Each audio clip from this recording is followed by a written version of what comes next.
তো সূরাতুল মুমিনুন আল্লাহ দেখেন মুমিনদের নামে সূরা দিয়েছেন সূরাতুল মুমিনুন, আবার কাফিরদের নামেও একটা সূরা ডেডিকেট করেছেন। সূরাটার নাম কি বলেন তো? সূরাতুল কাফিরুন। আবার মুমিনুন না কাফিরুন না, মাঝামাঝি আল মুনাফিকুন, তাদের নামে আল্লাহ একটা সূরা দিয়েছেন সূরাতুল মুনাফিকুন। তো এই সূরাটা আমাদেরকে উৎসর্গ করা, আমাদের জন্য ডেডিকেট করা, মুমিনুন নামে এই সূরাটা। এই সূরাটা নাজিলের একটা প্রেক্ষাপট আছে যেটাকে আরবিতে শানে নুজুল বলে, ওটা বলেই আমি মূল ব্যাখ্যা বা আলোচনার দিকে চলে যাচ্ছি। সম্মানিত সুধী, রাসূলুল্লাহ সাল্লাল্লাহু আলাইহি ওয়াসাল্লামের কাছে আল্লাহ তাআলা যে কোরআন নাজিল করেছেন, এই কোরআন যেটা লেটেস্ট ভার্সন অফ রেভিলেশনের সর্বশেষ ভার্সন, এটা আল্লাহ তাআলা বিষ্ণু ঈসা ইসলামের কাছে নানাভাবে নাজিল করতেন। কোরআন নাজিল হওয়ার অনেকগুলো পদ্ধতি ছিল, সবসময় একইভাবে কোরআন আসতো না। কখনো কখনো কোরআন আসতো মিসলা সলসালাতিল জারাস, আমরা ঘন্টা যখন বাজাই যে বিকট শব্দ হয়, এরকম বিকট আওয়াজে মাঝে মাঝে কোরআন নাজিল হতো। আপনাদের মনে থাকবার কথা, বাংলাদেশে আমরা যখন প্রাইমারি স্কুলে পড়তাম বা হাই স্কুলে পড়তাম, ঘন্টা শেষ হলে, একটা ক্লাস শেষ হলে দফতরি কি করতো বলেন তো? হ্যাঁ, দিত না? মনে পড়ে? পিকচারাইজেশন হচ্ছে? আচ্ছা, প্রচন্ড আওয়াজে ওই বেলের মধ্যে বাড়ি দিত, তখন আমরা বুঝতাম কি একটা ঘন্টা হয়েছে। এক ক্লাস শেষে একটা দিত, দুই ক্লাস শেষে দুইটা, ক্লাস যখন সব শেষ তখন অনেকগুলো দিত, বুঝতাম যে ছুটি আমাদের। এরকম রিঙ্গিং বেল যদি বাজানো হয়, ঘন্টা বাজানো হয়, এটার যেরকম বিকট শব্দ, এরকম বিকট আওয়াজে মাঝে মাঝে কোরআন নাজিল হতো। রাসূল সাল্লাল্লাহু আলাইহি ওয়াসাল্লাম বলেন, এই প্রসেসে কোরআন রিসিভ করা আমার জন্য বড্ড কষ্টকর ছিল। আমাদের আয়েশা রাদিয়াল্লাহু তাআলা আনহা বলেন, প্রচন্ড শীতের রাতে আমরা কাঁপতাম শীতে, আর বিষ্ণু সাল্লাল্লাহু আলাইহি ওয়াসাল্লাম ঘামতেন। ওয়া ইন্না জাবিনাহু লা ইয়াতাফাসসাদু আরাকান, আমরা শীতে কাঁপতাম, কম্বল জড়িয়ে রাখতাম, আর বিষ্ণুনবীর কপাল বেয়ে ঘাম ঝরতো। সুবহানাল্লাহি বিহামদিহি। এভাবে তিনি কষ্ট করে কোরআন রিসিভ করেছেন, এটা একটা পদ্ধতি।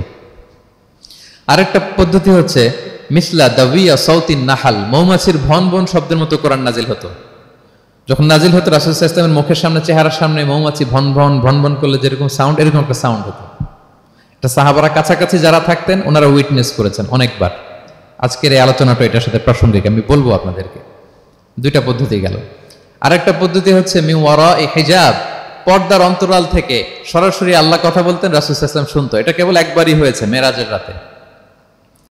তারপর মাঝে মাঝে ইউলকা ফি কুলুবি রাসূলিল্লাহ, আল্লাহ রাসূল সাল্লাল্লাহু আলাইহি ওয়াসাল্লামের অন্তঃকরণে আল্লাহ তাআলা ঢেলে দিতেন ওয়াহী। আচ্ছা, আবার কখনো কখনো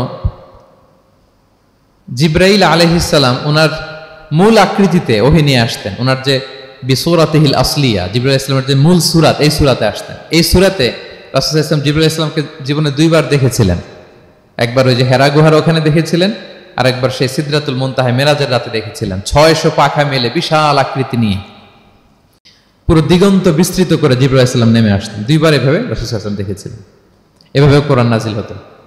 আবার কখনো কখনো রাসূল সাল্লাল্লাহু আলাইহি ওয়াসাল্লাম এই যে হিউম্যান শেপে, মানুষের আকৃতিতে আসতেন, দেখতে মানুষের মতো লাগতো। মানুষের আকৃতিতে জিবরাইল আলাইহিস সালাম এসে কোরআন পৌঁছে দিয়ে যেতেন। বিষ্ণু সাল্লাল্লাহু আলাইহি ওয়াসাল্লাম বলতেন, এই প্রসেসে ওহী রিসিভ করা আমার জন্য সবচেয়ে সহজ ছিল।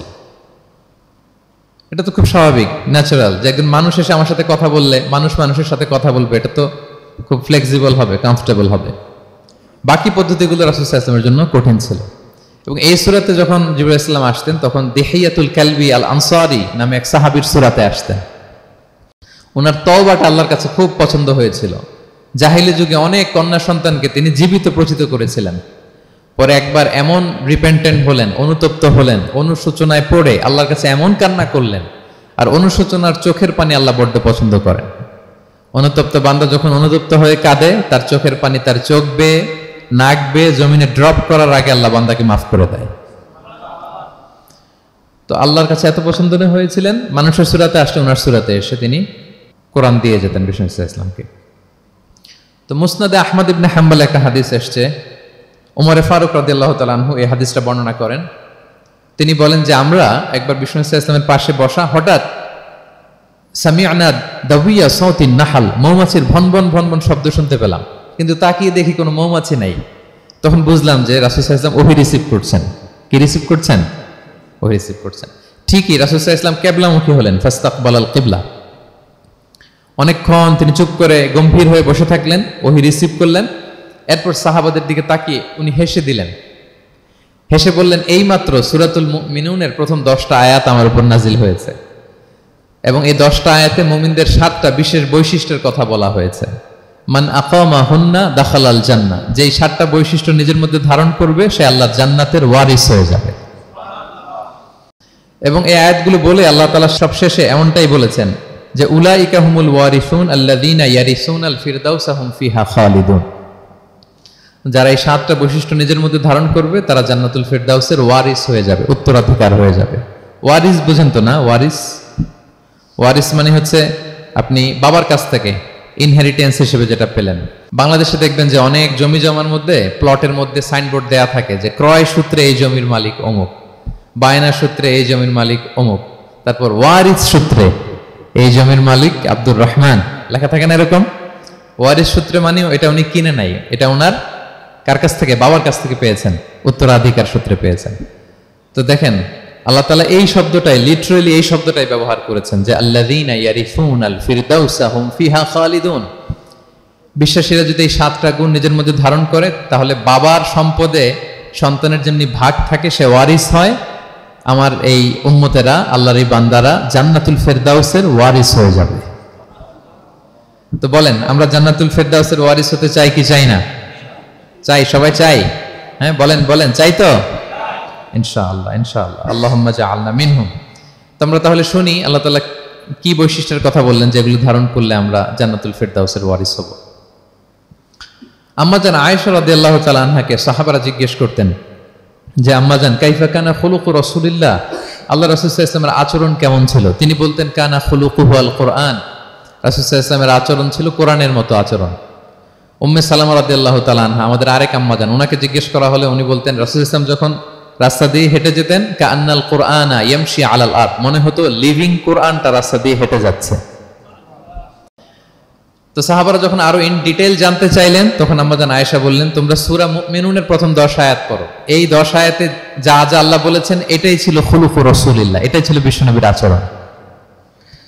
তো আসুন আমরা দেখি রাসূল সাল্লাল্লাহু আলাইহি ওয়াসাল্লামের আচরণ কেমন ছিল এবং কোন বৈশিষ্ট্যগুলো থাকলে আল্লাহ তাআলা আমাদেরকে জান্নাত দিয়ে ধন্য করবেন। সূরাতুল মুমিনুনটা আল্লাহ তাআলা শুরু করছেন ক্বাদ আফলাহাল মুমিনুন আল্লাযীনা হুম ফি সালাতিহিম খাশিউন, অর্থাৎ সফল হয়েছে তারা, ঈমান এনেছে যারা। প্রথম আয়াতের অর্থ হচ্ছে ক্বাদ আফলাহাল মুমিনুন, বিশ্বাসীরাই সফল হয়েছে। আল্লাহ তাআলা সফলতার মানদণ্ড এখানে ফিক্স করেছেন, ক্রাইটেরিয়া ফিক্স করেছেন ঈমান, বিশ্বাস, যেটা সবচাইতে দামি। সবচাইতে দামি কি? ঈমান, সবার উপরে ঈমান। এজন্য যারা ঈমান এনেছে আল্লাহর উপর, যারা বিশ্বাস স্থাপন করেছে তারাই সফল হয়েছে। তো এই বিশ্বাসীদের কিছু গুণাবলী থাকতে হবে, কিছু ফিচার থাকতে হবে, তবেই তারা জান্নাতের ওয়ারিস হবে। সেগুলো কি আল্লাহ শুরু করছেন। আল্লাহ বললেন প্রথম বৈশিষ্ট্য হচ্ছে আল্লাযীনা হুম ফি সালাতিহিম খাশিউন। 7টা বৈশিষ্ট্যের প্রথমটা বলতেছি, যারা সফল হয়েছে বিশ্বাসীরা, ওই বিশ্বাসীরা যারা তাদের সালাতে বিনয়াবনত থাকে, বিনম্র থাকে। সালাত যখন আদায় করে তারা খুশু খুদুর সাথে সালাত আদায় করে, এটা হচ্ছে প্রথম বৈশিষ্ট্য। বিনয়ের সাথে। খুশু খুদু মানে হচ্ছে অন্তরের একাগ্রতা এবং অঙ্গ প্রত্যঙ্গের একাগ্রতা। খুব সহজে আপনার অন্তরটাও থাকবে, এখানে আল্লাহর ভয় থাকবে, একাগ্র চিত্তে আপনি আল্লাহকে স্মরণ করবেন, আবার অঙ্গ প্রত্যঙ্গগুলো ঠিক থাকবে, এগুলো নড়াচড়া করবে না। আমরা অনেকে সালাতে দাঁড়ালে খুব বেশি নড়াচড়া করি, সালাতে কিন্তু খুব বেশি মুভমেন্ট করা যায় না, এটা নিষেধ। খুব জরুরি প্রয়োজন ছাড়া মুভমেন্ট করা নিষেধ। আল্লাহ বলেন আল্লাযীনা হুম ফি সালাতিহিম খাশিউন, প্রথম বৈশিষ্ট্য হচ্ছে যারা তাদের সালাতে বিনয়াবনত থাকবে, একাগ্র চিত্তে সালাত আদায় করবে। এতটা একাগ্র চিত্তে তারা অন্তরের মধ্যে এই উপলব্ধি ধারণ করবে যে আমি যে ইবাদত করছি এটা আল্লাহ দেখছেন, Allah is watching me, Allah is observing me, Allah তাআলা সরাসরি দেখছেন। এবং রাসূল সাল্লাল্লাহু আলাইহি ওয়াসাল্লাম এটাই বলেছেন যে আনতা আবুদাল্লাহা কাআন্নাকা তারাহু ফাইন লাম তাকুন তারাহু ফাইন্নাহু ইয়ারাক, এমন ভাবে ইবাদত করো মনে করো যে তুমি আল্লাহকে দেখছো। আর এটা যদি ভাবতে, এই উপলব্ধি আনতে যদি কষ্ট হয় তাহলে অন্তত এতটুকু তো ভাবো যে আল্লাহ তোমায় দেখছেন, আল্লাহ আমাকে দেখছেন। এই ভাবনাটা অন্তরে আনা যায় না? চাইলেই আনা যায়। আমরা যেন এই উপলব্ধিটা নিজেদের মধ্যে, রিয়েলাইজেশনটা বিল্ড আপ করার চেষ্টা করি যে আমি যে মুসল্লায় দাঁড়ালাম, এই যে আমি কিয়ামুল লাইল করতেছি, এই যে তারাবিতে আমি 20 রাকাত পড়তেছি লম্বা সময় ধরে, আল্লাহ কিন্তু দেখছেন। আমার সিজদা, আমার রুকু, এগুলো আল্লাহ তাআলা সরাসরি কি করছেন? দেখছেন। এই ফিল নিয়ে যদি আপনি সালাতে দাঁড়ান, এটা হচ্ছে খুশু খুদু। সাহাবারা এতটা বিনয়বনত ভাবে একাগ্র চিত্তে নিমগ্ন হয়ে সালাতে প্রবেশ করতেন, মরুভূমির মাঝখানে ওনারা সালাত পড়ার সময় মাঝে মাঝে মরুভূমির পাখি এসে ওনাদের কাঁধে বসে যেত, মাথায় বসে যেত। পাখিগুলো মনে করতো এগুলো হয়তো খেজুর গাছ টাছ কিছু একটা হবে। কি হবে? খেজুর গাছ হয়তো হবে। আবার যখন রুকুতে যেতেন পাখি উড়াল দিত। তার মানে কি, খুব বিনয়বনত ভাবে বিনম্র চিত্তে ওনারা সালাত অফার করতেন। তাহলে এটা হচ্ছে প্রথম বৈশিষ্ট্য। প্রিয় ভাইরা, আমরা যেন সালাতে অত্যন্ত বিনয়ের সাথে একাগ্র চিত্তে with full of solemnity and submission, একটা সাবমিসিভ ভাব যেন আপনার থাকে, যে আপনি নিজেকে সর্বোচ্চ উজাড় করে নিজেকে আল্লাহর কাছে পেশ করছেন। এই অ্যাটিটিউডটা যেন আমাদের নামাজের মধ্যে থাকে। এটা হচ্ছে এক নম্বর বৈশিষ্ট্য, আল্লাযীনা হুম ফি সালাতিহিম খাশিউন, যারা বিনয়বনত ভাবে থাকে। অনেকে বলে হুজুর মন বসে না নামাজে আমার। এটা অনেকের প্রশ্ন, অনেকের জিজ্ঞাসা, যে মনটা ধরে রাখতে পারি না, নামাজে দাঁড়ালেই সারাদিন যেটা মনে হয় না ওইটা নামাজে মনে চলে আসে। এরকম হয় না? সারাদিন এটাকে কি যেন ভাবতেছিলাম মনে নাই, নামাজে দাঁড়ালেই মন চলে আসে। তারপরে মনকে আরবিতে বলে, অন্তরকে বলে কলব। কলব মানে যেটা খুব নড়াচড়া করে, মুভমেন্ট করে, ওইটাই কলব।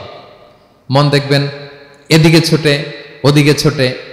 ওই যে আমরা ছোটবেলায় একটা গান শুনতাম, গানটা হচ্ছে পাগল মন, মন কেন এত কথা বলে। মানে মন এদিকে ছোটে ওদিকে ছোটে, মনকে ধরে রাখা বড্ড জটিল, কষ্টকর। তো এটা স্বাভাবিক। অনেকেই বলে হুজুর আমার মন থাকে না নামাজে, একাগ্র চিত্তে নামাজ তো আদায় করতে চাই কিন্তু মনটাকে ধরে রাখা যায় না। তো কিভাবে এই খুশু খুদু সাবমিসিভনেস আপনি কিভাবে বাড়াবেন, এটাও বিষ্ণু ইসলাম আমাদেরকে ইনস্ট্রাক্ট করেছেন, গাইড করেছেন। কিভাবে এই খুশুটা আসবে, অন্তরের মধ্যে একাগ্রতা আসবে। এক নম্বর পদ্ধতি হচ্ছে খুশু খুদু বাড়ানোর। সালাতে যখন আপনি দাঁড়াবেন, বিষ্ণু বলেন সল্লু সলাতান মুআদ্দিয়া। বিষ্ণু বলেন মনে করো যে নামাজটা পড়তেছো এটা হতে পারে তোমার বিদায়ী নামাজ, শেষ নামাজ জীবনের। হতে পারে না? ধরেন যে মাগরিবের সালাত যে আমরা আজকে পড়বো, এমন তো হতে পারে এটাই আমাদের জীবনের শেষ নামাজ। কি বলেন? হতে পারে কি না? পারে। আমরা কে কখন চলে যাব আমাদের তো জানা নাই। তো এই যে মুসল্লায় যখন আমরা দাঁড়াই তখন কেন আমরা এটা ভাবি না যে it could be the last and final prayer in my life, হতে পারে এটাই আমার জীবনের শেষ নামাজ। এটা যদি আপনি ভাবতে পারেন তখন দেখবেন ঠিকই আপনার একাগ্রতা, সাবমিসিভনেস এটা বাড়তেছে। আপনাকে যদি বলা হয় যে আজকে রাত 10টায় তোমার দুনিয়ার সফর শেষ, নতুন স্টেশনে যেতে হবে, আলামুল বারজাকে তোমার শেষ, তোমার মৃত্যু হয়ে যাবে। আজকে যে মাগরিব আর এই যে এশা আর যে তারাবির সালাত এটাই তোমার লাস্ট নামাজ, যাও এটাই তোমার লাস্ট চান্স। এটা যদি আজকে আমরা জানি, এই হলরুমে যারা আছি যদি এটা জেনে যায় যে আজকের তারাবিটাই শেষ তারাবি, শেষ সুযোগ, বলেন তো আমাদের অবস্থা কি হবে? প্রতিদিন ধরেন যে মাগরিবের নামাজের পরে একটু নিউজ দেখেন, একটু ফেসবুকে ঢুকেন, আজকেও তো ঢুকবেন তাই না? ঢুকবেন কি করবেন আজকে? আল্লাহ, সব বাদ দিয়ে অজু করে আতর মেখে জায়নামাজটা ভিজিয়ে দীর্ঘ কিয়ামুল লাইল করবেন, সিজদায় পড়ে চোখের পানি দিয়ে জায়নামাজ ভিজিয়ে দেবো আমরা, ঠিক কিনা? কারণ আমি নিশ্চিত হতে পেরেছি এটাই আমার শেষ নামাজ। তো এটা তো প্রত্যেক সালাতের ক্ষেত্রেই আমাদের প্রযোজ্য। আসলে আমরা যে নামাজ পড়ি, যে কোনো নামাজই তো আমার শেষ চান্স হতে পারে। কি বলেন? হতে পারে কি পারে না? বলেন তো। পারে। এই টেকনিকটাই রাসূল সাল্লাল্লাহু আলাইহি ওয়াসাল্লাম শিখিয়েছেন, বলেছেন সল্লু সালাতান মুআদ্দিয়া। মনে করো এটাই হতে পারে তোমার জীবনের শেষ নামাজ। আমাদের ইউনিভার্সিটিতে ইমাম বেসার, যিনি চিফ ইমাম, উনি নামাজের আগে একটা চমৎকার অ্যানাউন্সমেন্ট দেয়। উনি বলে যে let's perform this Salah as if this is our last and final prayer. চলুন এমন ভাবে নামাজটা পড়ি, ভাবি যে হতে পারে এটাই আমার জীবনের শেষ নামাজ। তাহলে সম্মানিত, শুধু এই ভাবনাটা নিয়ে যদি আমরা মুসল্লায় দাঁড়াই, দেখবেন যে ওই দিন আপনার মনে দিক সেদিক যাবে না, একটা ভয় কাজ করবে যে হায় রে, হতে পারে এটাই আমার লাস্ট চান্স, আর আমার রবকে সিজদা দেওয়ার সুযোগ হয়তো আমি আর পাবো না। তাহলে এখন থেকে আমরা সালাতে যখন দাঁড়াবো এটা ভাববো যে this could be my last chance in my life, হতে পারে এটাই শেষ চান্স। আমি একাগ্র চিত্তে আমার সালাতটাকে আল্লাহর কাছে উপস্থাপন করি। কি বলেন, পারা যাবে তো ইনশাআল্লাহ? খুশু খুদু বাড়ানোর 1 নম্বর টিপস।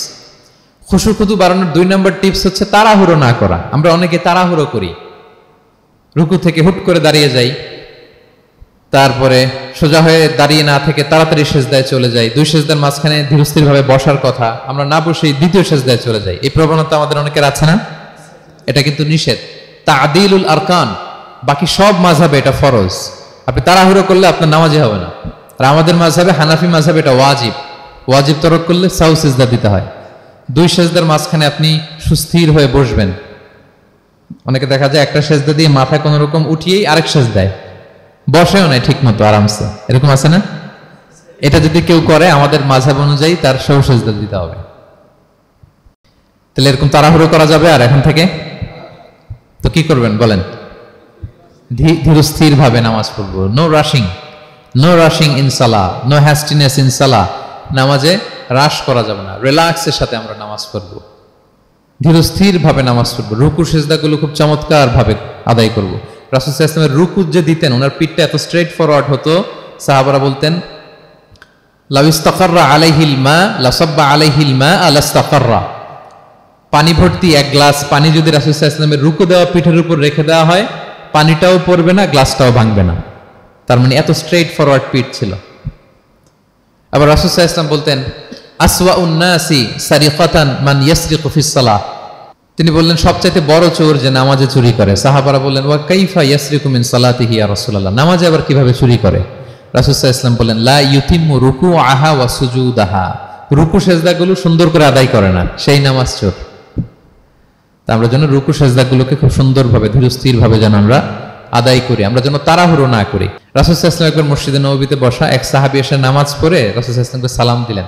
রাসূল সাল্লাল্লাহু আলাইহি ওয়াসাল্লামের সালামের উত্তর দিয়ে বলেন ইরজি' ফাসাল্লি ফাইন্নাকা লাম তুসাল্লি, যাও তুমি আবার নামাজটা পড়ে আসো, তোমার নামাজ হয়নি।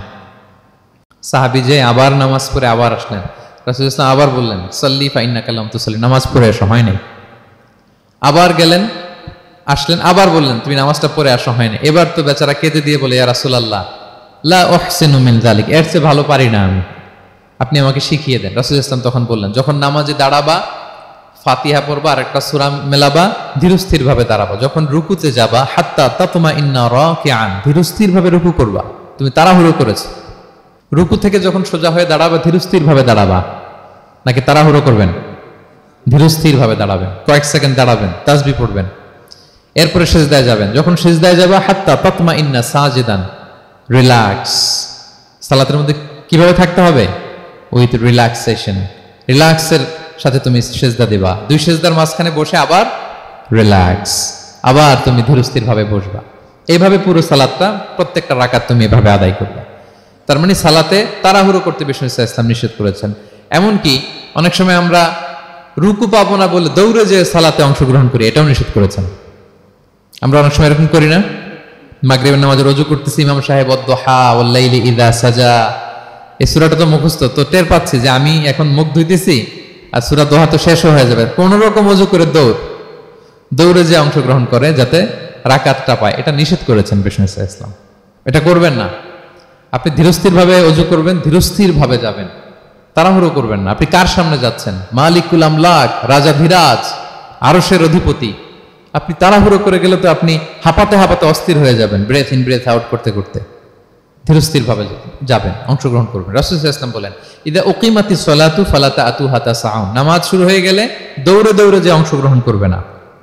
আলাইকুম বিসাকিনা, ধীরস্থির ভাবে যে অংশগ্রহণ করবে। ফামা আদরাকতুম ফাসাল্লু, ধীরস্থির ভাবে যে যতটুকু পাও অতটুকুই পড়ো। ওমা ফাতাকুম ফাআতিমু, যেটা ছুটে যায় নিজে পরে দাঁড়িয়ে আদায় করে নাও। সুবহানাল্লাহ বিহামদি, কত সহজ করে দিয়েছেন। তাহলে সালাতে তাড়াহুড়ো করা যাবে? প্রিয় ভাইরা বলেন তো, তাড়াহুড়ো করা যাবে আর আজকে থেকে? না, আমরা তাড়াহুড়ো করবো না, আমরা ধীরস্থির ভাবে যে সালাতে অংশগ্রহণ করব, তাহলে আপনার খুশু খুদু বাড়বে। দুইটা টিপস গেল। 3 নাম্বার হচ্ছে জামাতে সালাত আদায় করতে হবে, তাহলে আপনার একাগ্রতা বাড়বে। সলাতুল জামাআতি তাফদুলু সলাতাল ফাযি বি27 দারাজা, একাকী নামাজ পড়লে যে সওয়াব, জামাতে পড়লে 27 গুণ বেশি সওয়াব। জামাতে পড়বেন। রাসূল সাল্লাল্লাহু আলাইহি ওয়াসাল্লাম সবসময় জামাতে সালাত পড়তেন। ইন্তেকালের আগেও এই সালাতের ব্যাপারে তিনি আমাদেরকে ওসিয়ত করেছেন, বলেছেন আসসালাতু আসসালাত ওয়া মা মালাকাত আইমানুকুম। ইন্তেকালের আগ মুহূর্ত, এখনই রূহ কবজ হবে, এর আগে উনি কি বলেছেন? সালাত, উম্মতেরা সালাত, নামাজ, নামাজ যেন নষ্ট না হয়। উমর ফারুক রাদিয়াল্লাহু তাআলা আনহুর সময়ে একজন অগ্নি উপাসক ছিল, তার নাম আবু লুলু আল মাজুসি। উনি মুগীরা ইবনে শু'বা রাদিয়াল্লাহু তাআলা আনহু নামে এক সাহাবীর দাস ছিলেন, মুকাতাব দাস। কন্ট্রাক্ট ছিল যে এত টাকা দিলে তাকে আজাদ করা হবে। তো এই অগ্নি উপাসক মাজুসি এসে ওমর ফারুককে বলে, খলিফাতুল মুসলিমিন, আমার মালিক সাহাবী মুগীরা আমার কাছে প্রতিদিন অনেক টাকা চার্জ করে। উনি বললেন তাই নাকি, কত চার্জ করে? বলে যে এত চার্জ করে। তো বলতেছে আচ্ছা তুমি তাহলে কি কাজ করো, কি কাজ জানো? বলে যে আমি খঞ্জর বানাতে জানি, ছুরি, ছোট ছুরি আর কি। বলতেছে ওরে আল্লাহ, যারা খঞ্জর বানাতে জানে তারা তো অনেক টাকা মেক করে, সেই হিসাবে তো মুগিরা বেশি চার্জ করে না, অল্পই চার্জ করছে। সে ইনসাফপূর্ণ চার্জই করেছে, কিন্তু এই আবু লুলু আল মাজুসির এই কথাটা পছন্দ হয় না। সে রাগান্বিত হয়ে গেল, হয়ে বলে ওমর, সবার ক্ষেত্রে তুমি নরম আর আমাকে তুমি কঠিন নিয়ম শেখাও না, দাঁড়াও তোমাকে আমি দেখাচ্ছি। মনে মনে বলতেছে এটা। রেগে মেগে সে বাড়িতে এসে আজকে একটা খঞ্জর বানাইছে, দুই মুখ খঞ্জর, ওয়া মাকবাদাতুহু ফি ওয়াসাতি, এটার হ্যান্ডেলটা মিডলে, এদিকেও মাথা ওদিকেও মাথা, এটা ধার করে প্রতিদিন 20 মাখায় এটাতে। আর মনে মনে বলে ওমর দাঁড়াও তোমাকে আজকে আমি দেখাবো। তো ওমরে ফারুককে আল্লাহ তাআলা স্বপ্নে দেখিয়েছেন যে একটা লাল মোরগ ওনাকে 3টা ঠোকর মেরেছে। উনি সাহাবাদের কাছে বলেছেন যে আমি স্বপ্নে দেখেছি একটা লাল মোরগ আমাকে 3টা ঠোকর মেরেছে। তো সে খঞ্জরকে ধার দিয়ে একদিন ফজরের নামাজে, ওয়াকানু ইউসাল্লুনা বিগালাস, ওনারা খুব অন্ধকার থাকতে ফজরের নামাজ পড়তো। সে বুরনুস, এক ধরনের জুব্বা যেটার মাথা আছে, ওটা পরে হুডির মতো আর কি, হুডি চেনেন তো না, হুডির মতো একটা জুব্বা পরে সে অন্ধকারে, সে তো আসলে অমুসলিম, সাহাবাদের সাথে পিছনে দাঁড়াইছে নামাজের ভান করার জন্য, আর এই খঞ্জরটা নিয়ে গেছে সাথে। ওমরে ফারুক ফজরের সালাত শুরু করলেন, প্রথম রাকাত শেষ করলেন, দ্বিতীয় রাকাতের জন্য যখন দাঁড়াইছেন তখনই সে প্ল্যান মাফিক খঞ্জর বের করে ওমরে ফারুকের পেটের মধ্যে 3বার স্টেবিং করলেন, আঘাত করলেন। করার সাথে সাথে ওমরে ফারুক উল্টে পড়ে গেলেন আর বললেন কাতালানি আল কালব, কোনো এক কুকুর আমাকে আঘাত করেছে। তো সাহাবার ওমরে ফারুককে ধরলেন, আর এই অগ্নি উপাসক এই খঞ্জর নিয়ে কাতারের মাঝখান দিয়ে 2 দিকে খঞ্জর চালাতে চালাতে যাচ্ছিলেন। যে সাহাবাই ধরে সেই আঘাতপ্রাপ্ত হয়ে ওখানে 7 থেকে 10 জন স্পট ডেথ, জায়গায় মারা গেছে। পরে এক সাহাবী নিজের জামা খুলে তার গায়ে ছুঁড়ে মারছে, তখন সে ওইটাতে পেঁচিয়ে পড়ে গেছে। যখন বুঝে গেছে যে আমাকে ধরে ফেলবে, সে সুইসাইড করে ফেলছে, নিজেকে নিজে মেরে ফেলছে। তো ওমরে ফারুক তো বেহুশ, ওনাকে নিয়ে যাওয়া হলো, পিছন থেকে একজন নামাজের ইমামতি করলেন। তো ওমরে ফারুক রাদিয়াল্লাহু তাআলা আনহু হুশ ফিরে পেলেন। হুশ ফিরে পাওয়ার পরে দিনের বেলা যখন হুশ আসলো ওনার, সবাই চারদিকে বসা যে হায় হায় আমাদের আমিরুল মুমিনিনের কি জানি কি হয়। হুশ ফিরার পরে ওনার মুখের প্রথম কথাটা ছিল আসাল্লান নাস, মানে আমার নেতৃত্বে যে ফজরের সালাতটা শুরু হয়েছিল এটা কি ঠিকঠাক শেষ হয়েছিল? সুবহানাল্লাহ পড়বেন না? আচ্ছা বলেন তো এই মুহূর্তে আমরা কি করতাম? ওনাকে যে স্টেবিং করছে, চিকিৎসক এসে দুধ দেয়, দুধ পেট দিয়ে বেরিয়ে যায়, নাবিজ দেয়, নাবিজ বের হয়ে যায়, মানে উনি ইন্তেকাল করবেন, এটা বোঝাই যাচ্ছে। এমন কঠিন পরিস্থিতিতে আমরা যদি হসপিটালে হুশ ফিরে পেতাম, আমরা কি বলতাম বলেন দেখি, কে কি বলতেন? কে মারছে, আমারে বাঁচানো যায় কিনা, মাউন্ট এলিজাবেথে নিয়ে চলো, সিঙ্গাপুরে অথবা বামরুন গ্রেডে নিয়ে চলো, আমেরিকাতে নিয়ে চলো, অথবা আমার তো ওখানে ব্যাংক ব্যালেন্স আছে, আমি তো মরে যাবো, আমার ছেলেগুলার কি হবে, হ্যাঁ আমার মেয়েগুলার কে দেখবে, এগুলো ছিল আমাদের কনসার্ন। তো ওমর ফারুক জানতেছেন যে উনি পৃথিবী থেকে বিদায় নিচ্ছেন, একটু হুশ ফিরে পাইছেন। হুশ ফিরে পাওয়ার পরে প্রথম কথাটা ছিল আসল্লান নাস, লোকেরা কি নামাজ পড়েছিল? আল্লাহু আকবার। তাহলে এটা কত গুরুত্বপূর্ণ ইবাদত, কিভাবে এই সালাতকে সাহাবারা অফার করতেন। তো খুশু খুদুর সাথে যদি আমরা সালাত অফার করতে চাই, আমাদেরকে জামাতে পড়তে হবে। একাকি পড়লে দেখবেন মনে দিকে যায়, ওদিকে যায়, কয় রাকাত পড়ছি ভুলে যাই, এরকম হয় না? একাকি পড়তে গেলে এটা করা যাবে না, জামাতে পড়তে হবে। সালাতে কি কি বলতেছেন এগুলোর অর্থ বুঝে যদি সালাত অফার করেন, তাইলে আপনার সালাতে মনোযোগ থাকবে। সুবহান রাব্বিয়াল আলা, সুবহান রাব্বিয়াল আযীম, এর অর্থ কি? সূরা ফাতিহা যে প্রতিদিন পড়ি, কি সুন্দর প্রার্থনা সূচক বাক্য, এর অর্থ কি? আল্লাহ সকল প্রশংসা তোমার, আল্লাহ তুমি দয়াময় মেহেরবান, আল্লাহ তুমি বিচার দিবসের মালিক, যেদিন তোমার আরশের ছায়া ছাড়া কোনো ছায়া থাকবে না। নবীদের যে পথে চালিয়েছে ওই পথে আমাদেরকে চালাও, যারা ভ্রান্ত হয়েছে, যারা তোমার ক্রোধের শিকার হয়েছে ওই পথে আমাদেরকে চালিও না। কি চমৎকার চমৎকার কথামালা দিয়ে আমরা এই দোয়াগুলো পড়ি। আমরা অর্থ বুঝি না বলে আমাদের হৃদয়েও টাচ করে না, ঠিক কিনা? দেখবেন আরব শায়েকরা যখন কিয়ামুল লাইল করে, তারাবির সালাত পড়ায়, অনেক অনেক আয়াতে ওনা ডুকরে ডুকরে কেঁদে ওঠে আওয়াজ করে। কারণ কি? জাহান্নামের আয়াত, আযাবের আয়াত, পূর্ববর্তী উম্মত যে ধ্বংস হয়েছে, কিভাবে ওদেরকে বিকট আওয়াজ দিয়ে, গ্রাউন্ড সাউন্ড গ্রেনেড দিয়ে ধ্বংস করা হয়েছে, বন্যা দিয়ে ধ্বংস করা হয়েছে, কিভাবে এদেরকে বাতাস দিয়ে নাস্তানাবুদ করে দেওয়া হয়েছে, এগুলো যখন পড়ে ওনারা কাঁদে। আযাবের আয়াত আসলে কাঁদে, জান্নাতের আয়াত আসলে সাবলীল কণ্ঠে তেলাওয়াত চালিয়ে যায়। এর কারণ কি বলেন? অর্থ বুঝে।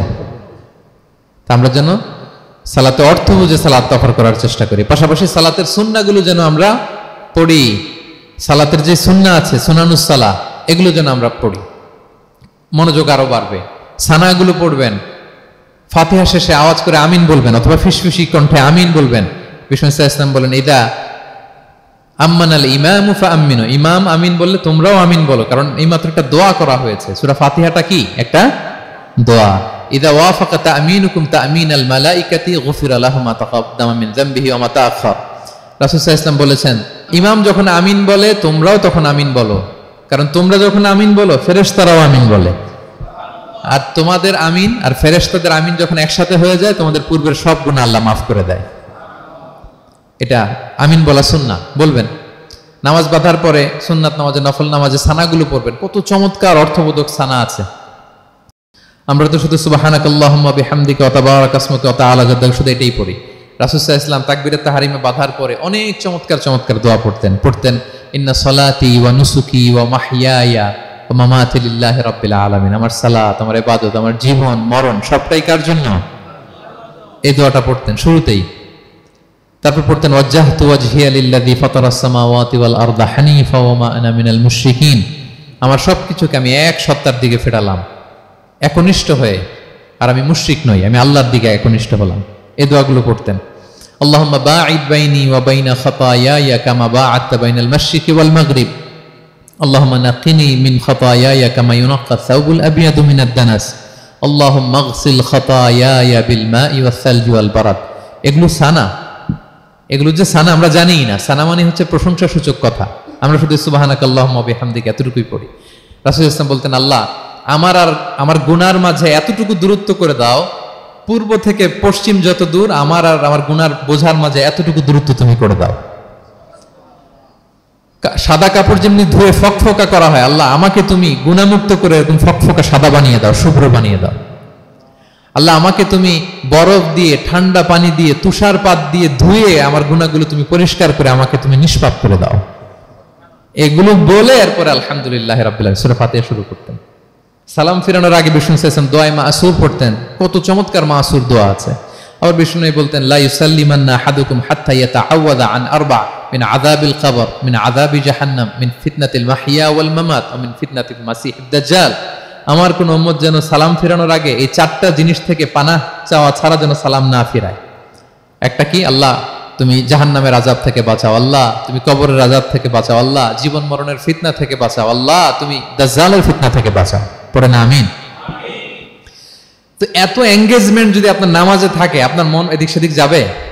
হ্যাঁ, আপনি অর্থ খেয়াল করতেছেন, আযাবের আয়াত আসলে আপনি অশ্রুসিক্ত হচ্ছেন, আপনি দোয়ায়ে মাসুর পড়ছেন, আপনি সানা পড়ছেন, আপনি দীর্ঘ সময় কিয়ামুল লাইল করতেছেন, আপনার মনে এদিক সেদিক ছুটবে? বলেন তো ছুটবে না।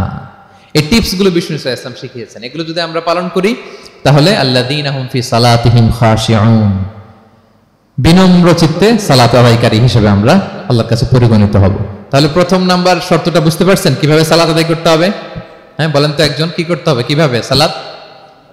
খুশুর সাথে, বিনয়বনত চিত্তে, সাবমিসিভ ভাবে, নাকি তাড়াহুড়ো করবেন? কিভাবে পড়বেন নামাজ? ধীরে সুস্থে, উইথ রিল্যাক্স। 2 নম্বর আল্লাহ বলেন ওয়াল্লাযীনা হুম আনিল লাগবি মুরিদুন। 1 নম্বরে তো তারা নামাজে যখন দাঁড়ায় ধীর স্থির ভাবে খুশুর সাথে পড়ে। 2 নম্বর হচ্ছে তারা অনর্থক কাজ থেকে বিরত থাকে। অনর্থক কথা, কাজ এগুলো মুমিনরা বলে না, এগুলো তো জড়ায় না। মিনিংলেস কোনো কাজের সাথে বিশ্বাসীদের কোনো সম্পর্ক, অর্থবোধক কাজ, ভালো কাজ, কল্যাণমূলক কাজ, সামাজিক কাজ, মানবতার কল্যাণে যে কাজগুলো আছে এগুলোর সাথে তারা জড়ায়। বিষ্ণু ইসলাম বলেছেন মিন হুসনি ইসলামিল মারই তারকুহু মা লা ইয়ানি। ব্যক্তির ইসলামের সৌন্দর্য হচ্ছে যে ব্যক্তি এমন কোনো কাজ করবে না যেটার কোনো মিনিং নাই, মিনিংলেস কাজ থেকে সে বেঁচে থাকবে। মুহাদ্দিসিনে ইকরাম এই হাদিসটাকে বলে রুবউদ্দিন, মানে দিন ইসলামকে যদি 4 ভাগ করেন, এই 4 ভাগের 1 ভাগের কথা এই হাদিসের মধ্যে চলে আসছে। সেটা কি? যে বিশ্বাসীরা কোনো অনর্থক কাজে জড়ায় না নিজেদেরকে। অনর্থক কাজ, কথাবার্তা, অপ্রয়োজনীয় আড্ডা, অপ্রয়োজনীয় খুশগল্প, অন্যকে নিয়ে সমালোচনা, অন্যের গীবত, শেকায়াত, ওর এই সমস্যা, চায়ের আড্ডাতে আমরা এরকম সমালোচনার ঝড় তুলি, ঠিক কিনা বলেন? ঠিক কিনা? এটা করা যাবে না। আপনি জান্নাতেরও ওয়ারিস হবেন, আবার চা মুখে নিয়ে আপনি শেকায়াত করবেন, গীবত করবেন, দুইটা একসাথে যাবে না। তাহলে বিশ্বাসীরা কোনো অনর্থক কাজে জড়ায় না, মিনিংলেস কাজে জড়ায় না। তারা ভালো কাজে, কল্যাণের কাজে জড়ায়, মিনিংলেস কোনো কথাও বলে না, কারণ তারা জানে মা ইয়ালফিদু মিন কাউলিন ইল্লা লাদাইহি রাকিবুন আতীদ। আমরা যা বলি, মুখ নিঃসৃত যা বের হয়, এটাকে লিখে রাখার জন্য একদল ফেরেশতা আছে, রাকিব পর্যবেক্ষণকারী, আতীদ একেবারে প্রহরীর মতো আছে। বললেই টুকে নেয়, বললেই টুকে নেয় সব। সূরা ইয়াসিন আল্লাহ বলেন ওয়া কুল্লা শাইইন আহসাইনাহু ফি ইমামিন মুবিন। আমি ইমামুম মুবিন নামক এক দালিলিক রেজিস্ট্রি খাতায় সবকিছু তুলে রাখছি, সব পাই টু পাই আপনি পাবেন, আপনি অবাক হবেন। মালি হাযাল কিতাবি লা ইগাদিরু সাগীরাতান ওয়ালা কাবীরাতান ইল্লা আহসাহা। এটা কেমন আমলনামা, ছোট্ট ভালো কাজ করেছে ওইটাও আছে, ছোট্ট খারাপ করেছে ওইটাও আছে, অবাক হবেন আপনি, সব আল্লাহ তাআলা সেখানে তুলে রাখবেন। তো বিশ্বাসীরা কোনো অনর্থক কথা কাজের সাথে জড়ায় না, এজন্য কারণ তারা জানে এগুলো সব রেকর্ডেড, সব রেকর্ডেড। আপনার কোনো কাজ যদি রেকর্ড করা হয় এবং বলা হয় যে এটা গণমানুষের কাছে উপস্থাপন করা হবে, আপনি কি করবেন তখন বলেন তো? খুব সতর্ক হয়ে চলবেন, সতর্ক হয়ে বলবেন। হ্যাঁ, এই যে আমরা যে এই ক্যামেরা থাকলে যেভাবে কথা বলি, সবসময় কি এইভাবে বলি না? আমরা যখন নিজেদের ঘরোয়া আড্ডায় বসে আমরা কত কথা বলে ফেলি, ইনফরমাল অনেক কথা বলি, যেগুলো ক্যামেরা থাকলে বলি না, কারণ এটা ফরমাল, এটা কোটি মানুষের কাছে যাবে, সবাই শুনবে, সবাই জানবে, এজন্য আমরা সাবধান হয়ে কথা বলি। কি বলেন? তো এই যে এই ক্যামেরা কিন্তু অদৃশ্য ক্যামেরা চারদিকে আমাদের, ইমামুম মুবিন নামক অদৃশ্য ক্যামেরা দিয়ে সব রেকর্ড করা হচ্ছে। রেকর্ড করে দিচ্ছেন কে?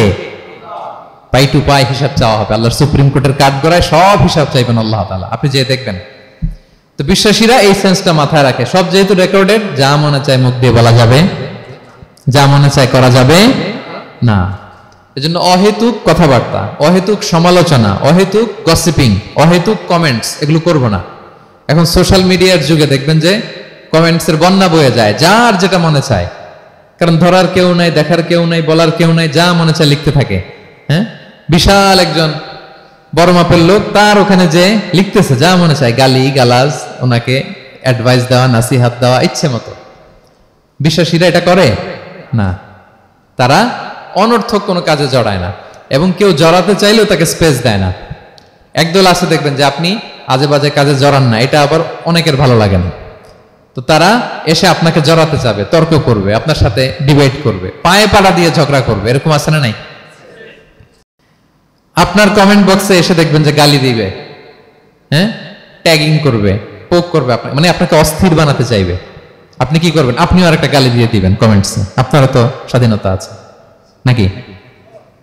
আপনি দিবেন গালি, কি করবেন? সালাম দিবেন।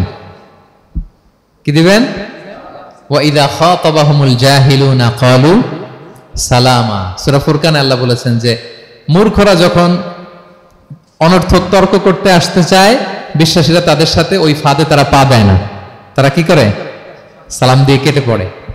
তাহলে পায়ে পাড়া দিয়ে যদি কেউ এখন থেকে ঝগড়া করতে চায় আমাদের সাথে, আমরা কি করব? সালাম দিয়ে ওখান থেকে কেটে পড়ব। তাহলে বিশ্বাসীদের 2 নম্বর বৈশিষ্ট্য, ওয়াল্লাযীনা হুম আনিল লাগবি মুরিদুন, বিশ্বাসীরা অনর্থক কাজে জড়ায় না। 3 নম্বর হচ্ছে ওয়াল্লাযীনা হুম লিযাকাতি ফাইলুন, বিশ্বাসীরা তাদেরকে যদি আল্লাহ তাআলা ধন সম্পদ দিয়ে সমৃদ্ধশালী করে, তারা যাকাত দেয়। কি দেয়? আপনারা যাকাত দেন তো নাকি? দেখে তো মনে হচ্ছে সবাই ব্যবসায়ী, হ্যাঁ, চেহারা দেখে মনে হচ্ছে মাশাআল্লাহ অনেক সম্পদের মালিক। যাকাত দিতে হবে। আমরা যে যাকাত দেই, এটা কি আমরা করুণা করি? বলেন তো না। যাকাত হচ্ছে গরিবের হক। ওয়াফি আমওয়ালিহিম হাক্কুন লিসাইলি ওয়াল মাহরুম, আল্লাহ বলে ধনীদের সম্পদে গরিবদের অধিকার আছে। তা আপনি যখন কারো অধিকার দিলেন, আপনি কি তার প্রতি করুণা করলেন? হ্যাঁ, অধিকার কি করুণা? বলেন তো না। আপনার সম্পদে গরিবের অধিকার, আপনি করুণা করেন নাই, বরং আপনার থেকে যাকাত নিয়ে ওই গরিব আপনাকে করুণা করে গেছে। কারণ যাকাত নেয়া তার জন্য আবশ্যক না, আপনার দেয়া আবশ্যক। ও যদি বলে আমি যাকাত দিব না, তো আপনি কারে দিবেন? ও যাকাত গ্রহণ করে আপনাকে বাঁচালো, তাহলে credit goes to them, thanks goes to them. Islam চায় এই যে অর্থনৈতিক তারল্য, এটা সমাজে সবার কাছে থাক, এক পাশে গাছতলা আরেক পাশে পাঁচতলা, এরকম বিভাজন ইসলাম চায় না। ইসলাম চায় সবার হাতে টাকা পয়সা থাক। কাইলা ইয়াকুনা দুলাতান বাইনাল আগনিয়া মিনকুম, টাকা পয়সা যেন শুধু ধনীদের মধ্যে সার্কুলেট না হয়, সবার কাছে যেন যায়। এজন্য আল্লাহ বলেন তোমাদের সম্পদে গরিবের অধিকার আছে। এটা করুণা না, এটা অধিকার। আর যদি এই ফরজ ইবাদত আপনি আদায় না করেন, আল্লাহ বলেন কঠিন শাস্তি তোমাদের জন্য অপেক্ষা করছে। আল্লাযীনা ইয়াকনিজুনা আয-যাহাবা ওয়াল ফিদ্দাতা ওয়া লা ইউনফিকুনহা ফি সাবিলিল্লাহ ফাবাশশিরহুম বিআযাবিন আলীম। স্বর্ণ জমায়, রূপা জমায়, ব্যাংক ব্যালেন্স, যাকাত দেয় না, তাদের জন্য কঠিন আযাব, কঠিন আযাবের সুসংবাদ দিয়েছেন আল্লাহ। দুঃসংবাদ না, সুসংবাদ। মানে হেয় করে, তুচ্ছ করে আল্লাহ তাআলা বলেছেন। ছেলে ইংরেজি পরীক্ষায় ফেল করছে, মা বলে ফেল করছে না, পড়াশোনা তো নাই, তোমার বাবা আসুক, এমন মাইট দিবে, মাইট দিলে মজা টের পাবা। আচ্ছা বলেন তো, মাইট দিলে কি মজা লাগে না ব্যথা লাগে? কিন্তু মা কি বলছে? মজা টের পাবা। মানে ওরে তুচ্ছ করে, তাচ্ছিল্য করে বলছে, মায়ের তীব্রতা বোঝানোর জন্য বলছে যে এমন মাইট দিবে, টের পাবা, দাঁড়াও, তোমার বাবা আসুক আজকে ঘরে। আল্লাহ ওইটাই বললেন। এই সম্পদগুলোকে লোহার খুন্তি বানিয়ে জাহান্নামের আগুনে পোড়ানো হবে। 3 জায়গায় ছাকা দেওয়া হবে। ফি তুকুয়া বিহা জিবাহুহুম, কপালে, পাজরে, পিঠে। আর বলা হবে হাযা মা কানাস্তুম, এগুলো তুমি জমায় রাখছিলা, দাও নাই মানুষকে। Bank balance, FDR, fixed deposit, price bond, এটা সেটা দাও নাই তুমি। আর হাদিসে এসেছে সোজা আন আকরা, টেকো সাপ হবে, মোস্ট ভেনোমাস স্নেক। সাপের মাথায় কিন্তু চুল গজায়, জানেন? সাপের মাথায় পশম আছে, কিন্তু যেই সাপের যেটা বেশি বিষাক্ত, এটার মাথায় পশমও থাকে না বিষের কারণে। এরকম সাপ, ওই সম্পদগুলো সাপ হয়ে ছোবল মারবে আর বলবে আনা মালুক, আমি তোমার প্রাইস বন্ড, আমি তোমার ব্যাংক ব্যালেন্স, আমাকে খাওয়ার জন্য তো রাখছিল, আজকে উপভোগ করো। আল্লাহু আকবার। আল্লাহ আমাদেরকে হেফাজত করুক। সো যাদের সম্পদ আছে আমরা যেন যাকাত দেই, হিসেব করে করে যেন দেই। আপনাদের স্ত্রীদের যাদের অর্নামেন্টস, জুয়েলারি আছে, তারা যেন তাদের সম্পদের যাকাত দেয়। 25 গ্রাম যদি সোনা থাকে বা 595 গ্রাম যদি রূপা থাকে, অথবা এই পরিমাণ সম্পদ থাকে, ভাবিরাও যাকাত দিতে হবে। এটা ইন্ডিভিজুয়াল ইবাদত। আপনার যাকাত আপনার, ভাবির যাকাত ভাবির। আপনি চাইলে টাকা দিয়ে হেল্প করতে পারেন, কিন্তু ওনারও হিসাব করতে হবে এবং এটা কম্পালসারি, দিতেই হবে, দিতেই হবে। তাহলে ওয়াল্লাযীনা হুম লিয-যাকাতি ফাঈলুন, 4 নাম্বার হচ্ছে তারা যাকাত দেয়।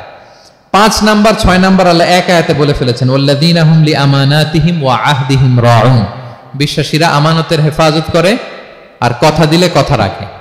5 নাম্বার হচ্ছে আমানতের খেয়ানত করে না বিশ্বাসীরা, কারণ আমানতের খেয়ানত করে এটা মুনাফিকের আলামত।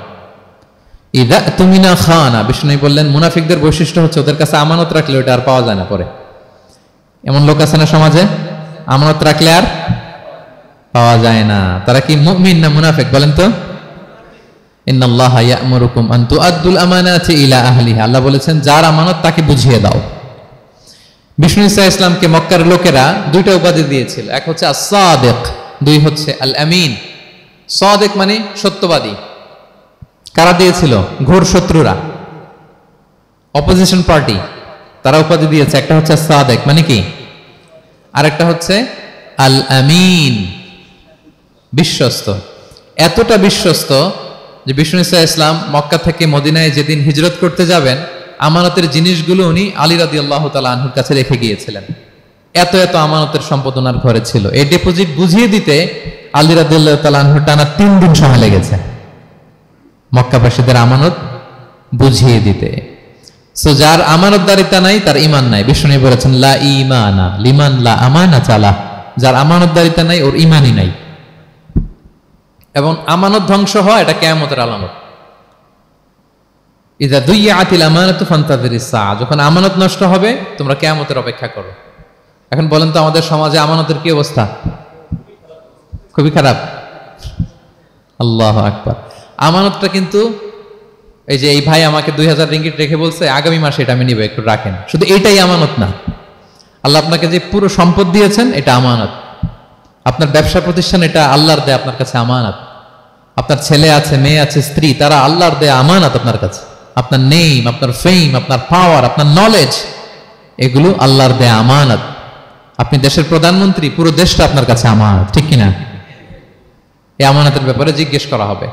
বিশ্বাসীদের বৈশিষ্ট্য তারা আমানতকে হেফাজত করে, আমানত রক্ষা করে, আমানতের খেয়ানত তারা কোশ্চিনকালেও করে না।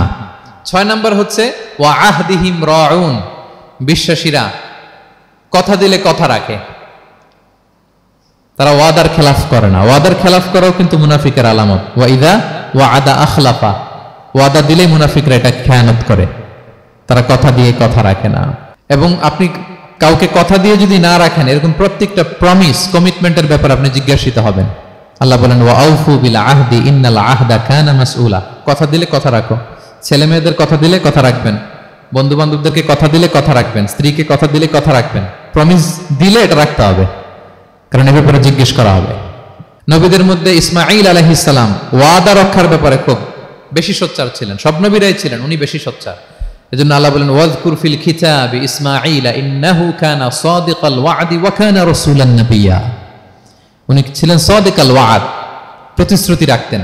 এক লোকের সাথে ওনার কথা হলো যে আগামীকাল বিকেলে ওনারা দেখা করবেন। ইসমাঈল সাল্লাম বিকেলবেলা আগামীকাল যে এক গাছের নিচে কমিটমেন্ট ছিল যে অপেক্ষা করলেন, কিন্তু ওই লোক আসে নাই, ভুলে গেছে। ইসমাঈল সাল্লাম ভাবলেন আজকে ভুলে গেছে, মনে হয় আগামীকাল আসবে, আগামীকাল আমি যাব। এরপরের দিন আল্লাহ নবী ইসমাইল যে ওই লোকের জন্য ওখানে হাজির, কিন্তু ওই লোক ওই দিনও আসে নাই। ইসমাঈল সাল্লাম বললেন মনে হয় এরপরের দিন আসবে। ইসমাঈল সাল্লাম এরপরের দিনও যায় হাজির। এভাবে একদিন দুই দিন না, টানা 30 দিন উনি আসরের পরে ওই গাছের নিচে ওই লোকের জন্য অপেক্ষা করেছেন। কারণ ইন্নাল আহদা কানা মাসউলা, কথা দিলে কথা রাখতে হবে। তো এখন আমরা কথা দিয়ে কথা রাখি তো নাকি? রাখেন রাখেন, সবাই বলেন এই চেষ্টা করতে হবে, রাইট? কথা দিলে আমরা যেন কথা রাখি। সব শেষে 7 নম্বর আল্লাহ বললেন ওয়াল্লাযীনা হুম আলা সালাওয়াতিহিম ইউহাফিজুন। বিশ্বাসীরা তাদের সালাত হেফাজত করে। একটু খেয়াল করে দেখেন, 7টা গুণের প্রথমটাও কি নিয়ে? সালাত নিয়ে, আবার শেষটাও। তার মানে কি বোঝা গেল? এটা বেশি গুরুত্বপূর্ণ না কম গুরুত্বপূর্ণ? সব নষ্ট হতে পারে, মুমিনের নামাজ নষ্ট হতে পারে, নামাজকে হেফাজত করতে হবে। হাফিজু আলা সালাওয়াত, আল্লাহ বললেন তোমাদের নামাজগুলোকে তোমরা হেফাজত করো। আগের যুগের উম্মতেরা সিনাগোগে না গেলে ইবাদত করতে পারতো না, চার্চে না গেলে ইবাদত করতে পারতো না, কিন্তু আমরা মসজিদেও নামাজ পড়তে পারি, বাইরেও পড়তে পারি। 5টা বিশেষ বৈশিষ্ট্য আল্লাহ তাআলা বিশ্বনবী সাল্লাল্লাহু আলাইহি ওয়াসাল্লামকে দিয়েছিলেন। এর মধ্যে একটা হচ্ছে জুইলাত লি আল আরদু কুল্লুহা মাসজিদান ওয়া তাহুরা। আল্লাহ আমার জন্য পুরো জমিনটারে মসজিদ বানাই দিয়েছে। পুরো জমিন। আপনি ফ্লাই করতেছেন, বিমানে পড়তে পারবেন। আপনি সাগরে আছেন, জাহাজে পড়তে পারবেন। আপনি বিকেলবেলা মাঠে আছেন, ওযু থাকলে আল্লাহু আকবার বলে দাঁড়ায় যাবেন, বন্ধুদেরকে নিয়ে যে কোনো জায়গায় নামাজ পড়া যায়, ঠিক কি না? এই নামাজ নিয়ে কোনো এক্সকিউজ চলবে না। No excuse will be granted that day. দাঁড়িয়ে পড়তে পারেন না, বসে পড়তে হবে। বসে পারেন না তো শুয়ে পড়তে হবে। শুয়ে পারেন না তো ইশারায় পড়তে হবে। ওযুর জন্য পানি নাই তো তায়াম্মুম করে পড়তে হবে, ঠিক কি না? হাফিজু আলা সালাওয়াত, সালাতের ব্যাপারে সচেষ্ট হও, কারণ এটা প্রথম হিসেব চাইবেন আল্লাহ। আল্লাহ বলেন আউয়ালু মা ইউহাসাবু বিহিল আবদু ইয়াউমাল কিয়ামাতি আস-সালাহ। কিয়ামতের সর্বপ্রথম হিসেব হবে নামাজের। আওয়াজ করে বলেন কিসের? ফা ইন সালুহাত সালুহা সাইরু আমালি। নামাজের হিসেব যদি সহজ হয় সব সহজ, আর নামাজের হিসেব যদি গন্ডগোল হয় পুরো আমল নামায় গন্ডগোল লেগে যাবে। প্রিয় ভাইরা, তাই আমরা যেন সালাতের ব্যাপারে যত্নবান হই, আমরা যেন খুশু খুজুর সাথে সালাত পড়ি, আমরা যেন অনর্থক কথাবার্তা কাজ থেকে যেন বেঁচে থাকি। আল্লাহ যাদেরকে আমাদেরকে সম্পদ দান করেছেন, আমরা যেন ফরজ যাকাতটুকু আদায় করি। আমরা যেন আমানতের ব্যাপারে সাবধান হই, সচেতন হই, আমানতকে যেন রক্ষা করি। আমরা যেন কথা দিলে কথা রাখি, এবং যে কোনো মূল্যে আমরা যেন সালাতকে হেফাজত করি। আমাদের সব মিস হতে পারে। কাজকে আমরা বলবো যে নামাজ আছে, নামাজকে বলা যাবে না আমার কাজ আছে, ঠিক কিনা বলেন? আওয়াজ করে বলেন ঠিক কিনা? কাজকে কি বলবো আমরা? নাকি নামাজকে বলবেন আমার একটু কাজ আছে? না, আমরা যেন সালাতের ব্যাপারে যত্নশীল হই, সচেতন হই। এই যে 7টা গুণের কথা বললাম, যারা এটার উপর আমল করবে, যারা এটা নিজের মধ্যে ধারণ করবে, আল্লাহ বলেন উলাইকা হুমুল ওয়ারিসুন, এরা ওয়ারিস। আল্লাযীনা ইয়ারিসুনাল ফিরদাউসা হুম ফিহা খালিদুন, তারা জান্নাতুল ফিরদাউসের ওয়ারিস হয়ে যাবে। আমরা যেন এই ভালো গুণগুলো, এই বৈশিষ্ট্যগুলো, এই ফিচার্সগুলো যেন নিজেদের মধ্যে আত্মস্থ করতে পারি, এবং জান্নাতুল ফিরদাউসের ওয়ারিস যেন আমরা হতে পারি। আল্লাহ তাআলা আমাদের সবাইকে কথাগুলো বোঝার ও আমল করার তৌফিক দান করুক।